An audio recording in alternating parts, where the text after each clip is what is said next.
We'll be talking about history today, so let's go back in time. Wait, not that far back yet, just to the previous video, wherein I stated that every Nigerian city existed, even as a small town, before the motor car began to shape the way cities are planned. It begs the question, how were cities planned then? Well, according to this author, pre-colonial settlements in Nigeria were built with a view to convenience rather than ornament. Despite their chaotic structure, they were functional and well adapted to the needs of the inhabitants. There's quite a lot to pick from this statement, but the first thing I'd like to highlight is the term pre-colonial. It's important because Nigeria's planning history is literally split in three eras. The pre-colonial planning era, which is the period before the 1850s and by some publications 1900s. The colonial planning era, which is the period from 1850s to the 1960s, and the post-colonial planning era, which is the period from 1960s till date, I guess. When I say literally, I meant as in literature. These are how pretty much every documentation and publication presents it, in a way that largely emphasizes colonialism. Now, I don't mean to get all cringy like, go away, colonizer, but there's power in words, and for whatever it's worth, I personally feel like these eras should instead be classified as the historic planning era, signifying old time and high value, the pre-independence planning era, and the post-independence planning era. What do you think?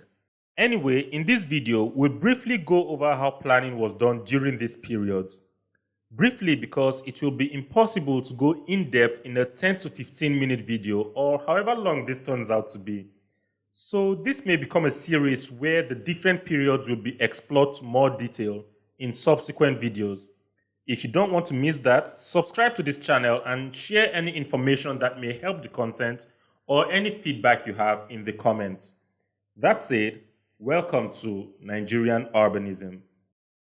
Now let's go far back in time to the pre-colonial era when planning was primarily based on traditional methods of spatial organization, heavily influenced by cultural and religious practices. See, during this period, there were settlements of up to 20,000 people who organized themselves based on family, clan, and kinship, depending on their culture or religion. Housing patterns during this period varied in different parts of the country, but most towns and cities had a similar land use pattern, usually around a central market, place of worship, and the local ruler's palace. In northern Nigeria, for example, where Islamic practices had somewhat blended with local cultural practices, cities like Kano, Katsina, and Gobir were planned around the emir's palace. In the south, cities like Ile-Ife, Benin, and Warri were also planned around the royal palace. So most of the towns and cities in pre-colonial Nigeria had a radial pattern, with the palace, market square, and or place of worship at the center, the town walls at the edges forming the circumference, and radial roads and footpaths linking the town to the center.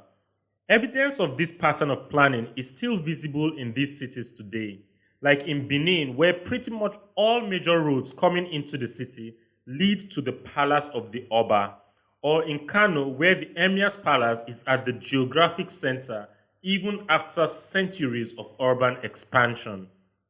Land uses were also mostly functional and compatible. In the Sokoto Caliphate and the Oyo Kingdom, land use administration was vested on natural rulers or community heads who exercised powers in allocating, reallocating, and supervising the use of land. Housing was organized around communal centers and courtyards, while commercial activities were located in and around the market square. While the planning of the cities showed a structure of hierarchy, with the ruler's residence in the center surrounded by the residences of other people, the radial pattern, which had all roads leading to the center, implies that there was significant level of access to the rulers. The palaces were also often annexed to public spaces where everyone could gather.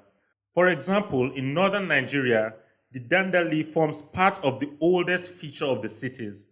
The Dandali is a public space between the mosque and the palace, used by the community for festivals and gatherings such as the Durbar Festival, involving horse parades and racing. In the southern part, the market squares were of more prominence. They served as multifunctional spaces for cultural activities, community meetings, and commercial activity on market days. Among many other differences between planning during the pre-colonial and colonial periods, this access to rulers is one of the most overlooked. See, during the colonial era, planning of the built environment was presented as a means to maintain order, sustain public health, and promote efficiency. But it also served as a tool for upholding European power over the indigenous populations through racial and socio-economic residential segregation and control of movement and activities. During this period, British officials lived in segregated housing known as Government Reserve Areas or GRA. This period certainly diminished the level of access the people have to their rulers, which still manifests in our democratic society today. Nonetheless, the colonial period was when planning became more official in Nigeria, especially in Lagos, which was the most prominent colonial city. In 1863, the Lagos Town Improvement Ordinance became the first urban planning legislation in the country with the objective of controlling development and sanitation in Lagos. The Nigerian Town and Country Ordinance was enacted in 1946 and became the first planning legislation at the national scale. New planning concepts and practices such as zoning, building codes, land use regulations were also introduced during this period. For example, all houses roofed with thatch were required to be separated by at least 7 feet from the roofs of other buildings to guard against fire disaster. Overall, while the colonial period marked a significant positive shift in Nigeria's urban planning and development, it was not particularly favorable to the more indigenous population. There's a saying about the baby and the bathwater that's appropriate somewhere here, but I'm not so sure how to apply it. Anyway, the colonial government was the first to address slum dwellings in Nigeria. They implemented slum clearance programs to remove poor people from the city centers. Unfortunately, this resulted in the displacement of many low-income families, and the cleared land was then used for commercial and residential developments that catered to the colonial elite, further reinforcing socio-economic and racial segregation. The colonial government also created planning administrative units and established new cities and towns, but the focus was on providing administrative support for more convenient extraction of resources, control of the population, and urban growth management. The concept of the garden city as a model for development was also introduced in these urban centers, but modern infrastructure such as electricity, water supply, communication facilities, and transportation systems were prioritized for the government-reserved areas. The legacy of colonial planning practices can still be seen in Nigeria today in positive and negative forms. Positively, it amplified the legal dimension of planning, while negatively, it worsened socio-economic housing segregation. After Nigeria gained independence in 1960, there was a need to restructure the country's planning system to meet the standards of post-colonial Nigeria. The government successively introduced 3 national development plans. The first national development plan, which lasted from 1962 to 1968, focused on establishing a strong economic foundation for the newly independent country. The plan prioritized the development of key infrastructure such as transportation, energy, and water supply, and promoted the development of industrial estates and housing projects. It also placed a strong emphasis on human capital development, including education, healthcare, and job creation. However, the plan ran into some challenges, including inadequate funding and weak institutional capacity. The second National Development Plan from 1970 to 1974 was developed in the aftermath of the Nigerian Civil War and aimed to rebuild and rehabilitate the country's economy and infrastructure. The plan focused on 4 key areas: agriculture, industry, transportation, and social services. The plan also sought to increase employment and reduce poverty. However, it faced challenges such as inflation, dwindling oil revenues, and ineffective implementation.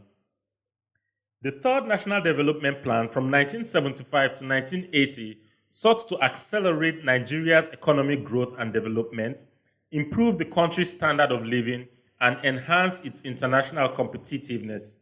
The plan focused on 5 key areas: agriculture and rural development, industry, transportation, social services, and institutional strengthening. The plan also emphasized the need for self-reliance and indigenous development. Despite some successes such as increased agricultural output and the establishment of new industries, the plan faced a major challenge of political instability. Besides national development plans, physical planning at a city scale became more prominent. Cities that had notable master plans during the post-colonial era were Kano in 1954, that was adopted in 1958, Calabar in 1957, that was adopted in 1962, Ibadan in 1958, that was adopted in 1961, Lagos in 1962, Kaduna in 1967, Katsina in 1971, Enugu in 1972, Port Harcourt in 1975, Abuja in 1979, and Jos in 1982. But like the national development plans, implementation of these master plans were a consistent problem. The country's planning system faced serious challenges, including inadequate funding for implementation, lack of political will to implement planning policies, and weak planning institutions. So state governments focused majorly on quick win projects and ironically carried on the practice of GRAs by providing desirable and best infrastructure in reserved areas for the well-to-do. They picked the baby out of the bathwater and then took a bucket shower with it. I think planning in Nigeria has moved into a new era, the era of shining new cities. A lot of master plans in recent times attempt to run away from urban conditions in existing cities and establish new cities nearby. Maybe in another 30 to 50 years, we'll be better positioned to assess the success or failures of these attempts. But for now, we'll leave history here.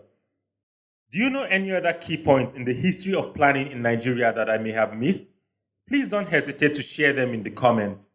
Meanwhile, in further videos, we are going to explore the different eras of Nigerian planning history to more detail and take examples from some cities that existed during these periods.